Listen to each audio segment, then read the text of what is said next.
What's up, guys? Hey, how we doing? So this is the 450 wrap up. Jett owns them. It might be over. There's one last hope though. Triple Crown next week. Remember, guys, subscribe. I appreciate it. It helps the channel. Some people have been getting unsubscribed randomly. Just double check. And for those of you that haven't and you watch the videos, just know I would appreciate it and will help keep making more videos if you subscribe. You need people like me so you can point your fucking fingers and say, that's the bad guy. So the most exciting part of that main event for me, I'm not going to lie, that 30-second girl, that look on her face when they come around and they were aiming right at her.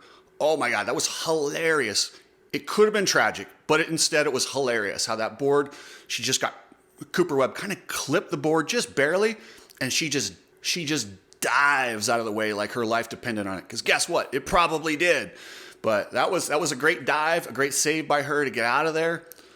Man, do we really, man, I've looked at the 30-second girl for a while, and sometimes they go pretty far out there on the track when they turn that board sideways and she starts running across. I've wondered, like, man, what if she trips and falls? Do they have enough time to get her up? Because a lot of times they wear those high-heeled shoes, and not that it's been too close, but there's been a couple times when I went, man, that was close. If she'd have fell, they'd have been screwed. So maybe that's something to look at. Maybe we just stick the AMA official out there instead of some Instagram model. Wow, so Jett Lawrence has dominated the last couple rounds of Supecross. And yes, I know he only won by a few seconds, but he's doing something nobody has ever been able to do in this sport, and manage leads. Ricky didn't do it. James didn't do it. Eli didn't do it. Villapoto didn't do it. Nobody has had that ability to just step up when they need to and go at 80% when they have to. He's crazy good. He is literally making these guys his bitch. The only rider still out there that really truly believes in his heart that he can beat him after that race, because you could see Sexton break down. Tomac fell apart. Like after that heat race, when Jett caught him and Eli was charging in that heat race, and for Jett to just run up on him, I really think it messed with Eli's head, and he got a bad start, and you know, you guys know the rest. But Cooper Webb understands he's not as fast as Jett, so he's got to get in his head. He tried in that heat race. He slammed into him. But that position he had would have worked in a 180 turn. When it's a 90, you better be dead even with the guy. You can't hit them halfway. In a 180 turn, when the guy's got to slow down a little bit more, that move works. But he knew, hey, I take it right now or I don't take it, because I don't think I can be with him after that. And I know that feeling, trying to chase somebody. And that's the problem when you try to ride somebody rough. If you're not as fast as them, you don't have the opportunities. You can't set it up if you can't get close enough. Whenever you get rough with a guy, the faster guy gets more opportunities to tee you up. That's just usually how it is, unless you're Vince Freezy. He figures out how to do it from every different angle. But for the average, you get more opportunities if you're faster and you can set somebody in a position where you want them and then you clean them out. When you're slower, you got to wait for the opportunity to present itself. It's just a different challenge. But don't think that Webb's not looking for it. He knows that's the way he's going to win, and he's going to go for it. If you clock shot, I felt like old Jett would have thrown away. I feel like we're still the same young Jett, but it's just a few different. I did have to laugh at Jett on the podium. Yes, I know he's getting a lot of boos these days, and that's kind of unfair. But Jett, if he wants to turn people against him, go third person. Refer to Jett as Jett. Nothing turns a crowd faster than third person. Lucas Myrtle, tell Jett not to do that. Clock shot, felt like old Jett would have thrown away. It's just not a good look.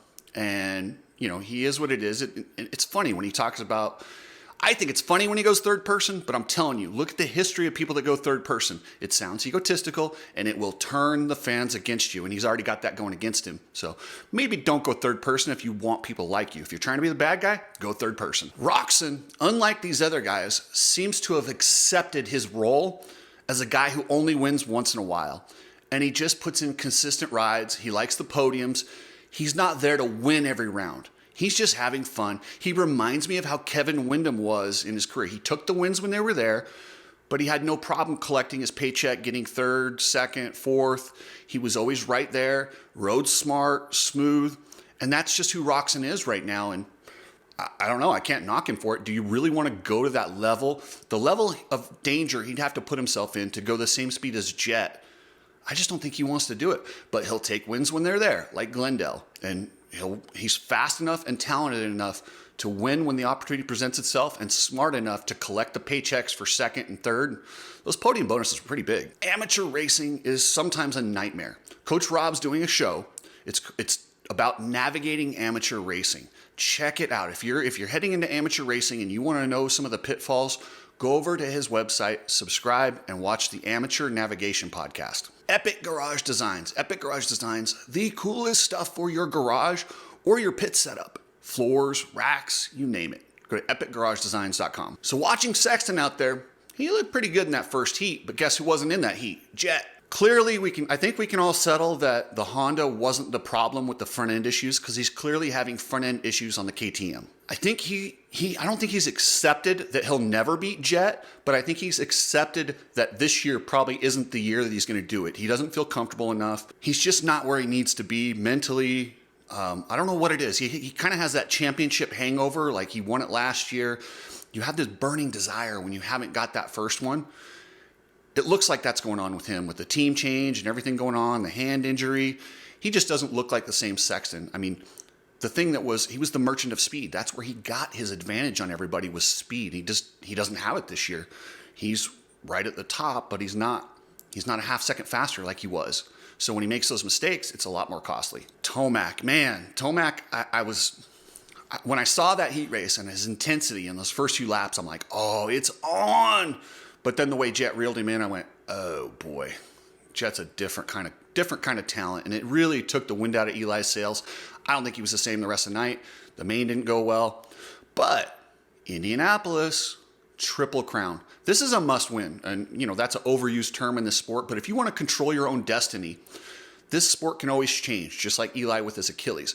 But if you want to control your own destiny and win this championship, these guys, someone has to step up at this Triple Crown and beat Jett. Either Webb, Tomac, or Sexton. These guys, when you hit 26 points out, you're kind of out of it. So I would say it's pretty much down to Webb and Sexton right now. Justin Cooper, man, he was riding good.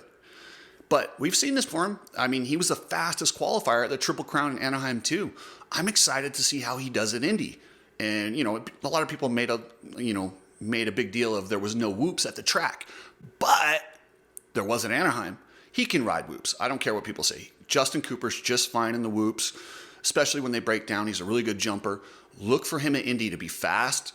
And with the Triple Crown, don't be surprised if Justin Cooper takes one of those 3 main events. Anderson's out there riding loose, looking good, but it's hard when these guys, when they ride that good, and they're still at best, second best. Strapped. Hit up ridestrapped.com. Get your t-shirts, get your goggles, get your sunglasses. RideStrapped supports privateers. They support me. What a great company. So head over to ridestrapped.com. Get yourself some merch. Get yourself some goggles. And yeah, thanks, man. I appreciate it if you help those guys out. If you ship anything with a semi, use Precision Transport. They are a family-owned business. They have customer service, reasonable pricing, and they love the sport. So yeah, hit up Precision Transport at pretransport.com. Aaron Plessinger, man, the people's champ. Unfortunately, that's the only champ he's going to be on a 450. While he looked really good early in the season, he got that win at San Diego in the mud. He's been up there. He'll get podiums, but he's back to kind of what I thought he would be this year. I figured he would be a guy who could win, but for the most part, he's going to be 4th through 7th. And that's about where he's at. So AP, I'm just glad he's healthy. Anytime he's out there, he's fun to have on the track. So I hope he keeps enjoying it. And yeah, I'm stoked for AP. Just keep being you. Maybe he could do better outdoors. Now, a couple privateers that I forgot to mention. Aaron Tanti, he's not complete privateer. He's on the, I believe, the PRMX team, the Australian champion that came over here, got hurt, made his first race, qualified for the 450 main. And I forgot to mention yesterday, I was stoked for Logan Leitzel.